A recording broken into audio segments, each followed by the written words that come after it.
ओशो की एक बहुत ही महत्वपूर्ण पुस्तक है मैं मृत्यु सिखाता हूँ। ओशो का जीवन और मृत्यु पर गहन दृष्टिकोण था और उन्होंने कहा था कि मैं मृत्यु सिखाता हूँ। उनके अनुसार मृत्यु जीवन का एक स्वाभाविक और अनिवार्य हिस्सा है जिसे समझने, स्वीकारने और उससे मित्रता करने की आवश्यकता है।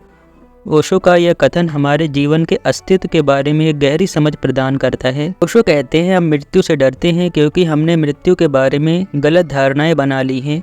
मृत्यु को एक अंत के रूप में देखा जाता है जबकि वह एक नई शुरुआत का द्वार होती है। ओशो कहते हैं कि जब तक हम मृत्यु को नहीं समझते तब तक जीवन को भी पूरी तरह से नहीं समझ सकते। मृत्यु से हमारा डर इसलिए होता है क्योंकि हम जीवन से चिपके रहते हैं और जीवन को नश्वर मानते हैं। यदि कोई बच्चा जन्म लेता है तो हम उसे एक नई शुरुआत के रूप में देखते हैं, जबकि मृत्यु भी एक तरह से जीवन के चक्र का हिस्सा है। जैसे जन्म वैसे ही मृत्यु को भी प्राकृतिक मानना चाहिए। ओशो के अनुसार मृत्यु का अभ्यास एक ध्यान की प्रक्रिया हो सकती है।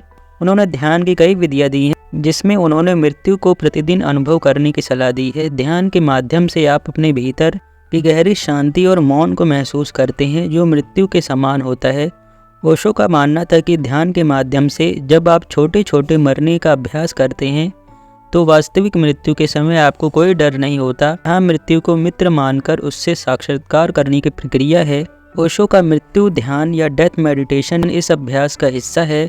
इसमें व्यक्ति अपने शरीर को छोड़ने और अपने अस्तित्व के गहरे हिस्से में प्रवेश करने का अनुभव करता है जो मृत्यु के समान होता है। ओशो मानते हैं मृत्यु जीवन की सबसे बड़ी मुक्ति है। वह कहते हैं कि मृत्यु हमें हमारे सभी बंधनों से मुक्त कर देती है। जब हम मरते हैं तो हमारे पास ना तो शरीर होता है, ना ही मन और ना ही कोई अहंकार। मृत्यु के क्षण में यदि हम जागरूक होते हैं तो हम समझ सकते हैं कि हम शरीर और मन से परे हैं। ओशो कहते हैं कि मृत्यु हमें दिखाती है कि जीवन कितना अस्थायी है और इसलिए हमें जीवन को पूरी जागरूकता और उत्सव के साथ जीना चाहिए। मृत्यु की समझ हमें जीवन को सही तरीके से जीने की प्रेरणा देती है। जैसे कोई नदी सागर में मिल जाती है वैसे ही हमारी आत्मा मृत्यु के बाद अस्तित्व में मिल जाती है। इस मिलन को समझने के लिए मृत्यु को समझना आवश्यक है। ओशो की शिक्षाओं में मृत्यु को एक उत्सव के रूप में देखने की सलाह दी जाती है। वह कहते हैं कि जैसे हम जीवन का स्वागत करते हैं वैसे ही मृत्यु का भी स्वागत करना चाहिए। मृत्यु जीवन का अंत नहीं है बल्कि एक यात्रा की पूर्णता है। जब व्यक्ति मृत्यु को गहरे रूप से समझता है तो उसे इसका कोई भय नहीं रहता और वह इसे उत्सव की तरह देखता है।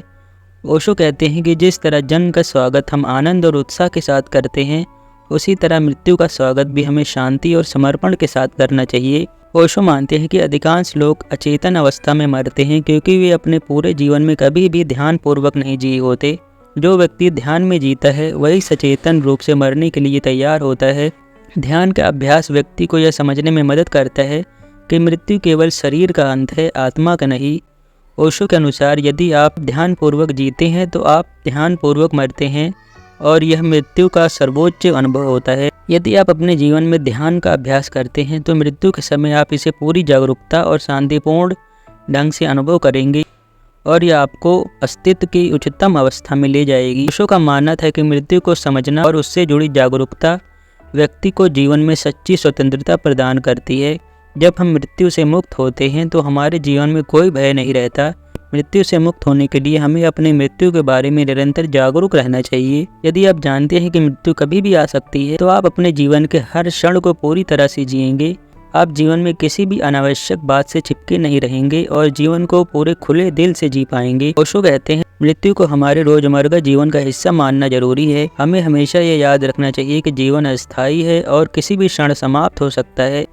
इससे हम जीवन के क्षणिक सुखों में न खोकर उसे सही मायनों में जीने की प्रेरणा प्राप्त कर सकते हैं। ओशो ने जोर देकर कहा कि ध्यान ही एकमात्र तरीका है जिससे हम मृत्यु का सामना कर सकते हैं। ध्यान हमें सिखाता है कि मृत्यु कोई भयावह घटना नहीं बल्कि एक प्राकृतिक प्रक्रिया है। ध्यान के दौरान जब हम अपने मन और शरीर से ऊपर उठते हैं तब हम मृत्यु के अनुभव से गुजरते हैं।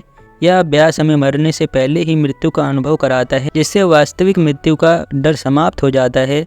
ओशो के अनुसार हम सभी की चेतना अनंत है। मृत्यु केवल भौतिक शरीर का अंत है लेकिन हमारी आत्मा अमर है। जब हम इस तथ्य को समझते हैं मृत्यु को लेकर हमारे सभी भ्रम दूर हो जाते हैं। यह समझ हमें जीवन में नई दृष्टि प्रदान करती है और हमें वास्तविकता की गहराई में प्रवेश करने का अवसर देती है। ओशो ने मृत्यु को एक अनुग्रह माना। वह कहते हैं कि मृत्यु हमारी सबसे बड़ी शिक्षक है क्योंकि यह हमारे जीवन की वास्तविकता और सीमाओं का बोध कराती है। मृत्यु के अनुभव के बिना हम जीवन को पूर्ण रूप से आनंद में नहीं ले जा सकते। मृत्यु हमें यह समझाती है कि जीवन अस्थायी है और इस अस्थायित्व में ही इसकी सुंदरता है। एक फूल की उम्र कितनी भी कम हो, उसकी खूबसूरती और सुगंध उस छोटे से समय में भी पूरी तरह से प्रकट होती है। उसी तरह हमारा जीवन भी अस्थायी है, लेकिन इस अस्थायित्व में भी इसका पूर्ण आनंद छिपा हुआ है।